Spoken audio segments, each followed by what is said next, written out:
criticizing others by the mother.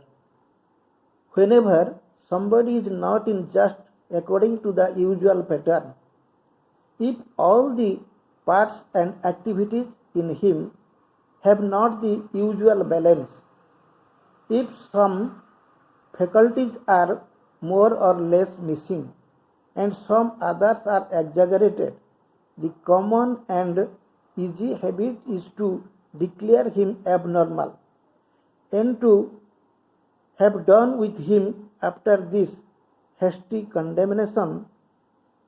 When this summary judgment is passed by somebody in a position of power, the consequence can be disastrous. Such people ought to know what true compassion is. Then they would act differently.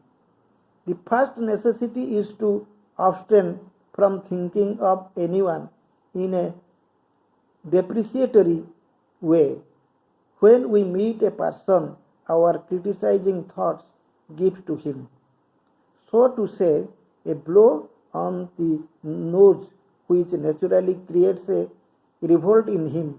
It is our mental formation that acts like a deforming mirror to that person, and then one would become cured, even if one were not. Why cannot people remove from their minds the idea that somebody or other is not normal? By what criterion do they judge who is really normal? I can tell you that not a single person is normal, because to be normal is to be divine.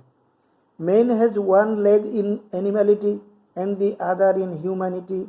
At the same time, he is a candidate for divinity. He is not a happy condition. The true animals are better off, and they are also more harmonious among themselves. They do not quarrel as human beings do. They do not put on airs. They do not consider some as inferior and keep them at a distance.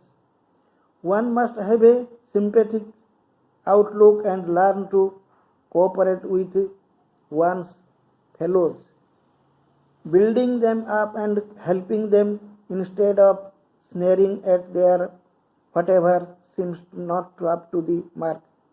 Even if somebody has a deficiency and is hypersensitivity and self-willed, you cannot hope to improve him by summary measures of compulsion or expulsion. Do not try to force his ego by your own by behaving according to the same pattern. Guide him gently and understandingly along the lines of his own nature.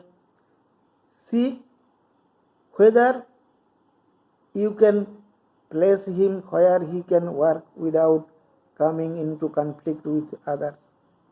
If those who are in power are puffed up with their own importance, they disturb the true working. Whatever their abilities, their achievement is not the real thing. But it is not that they are always lacking in goodwill. They have false ideas of what is proper. If they become more conscious of the divine aim, they can surely succeed in carrying it out.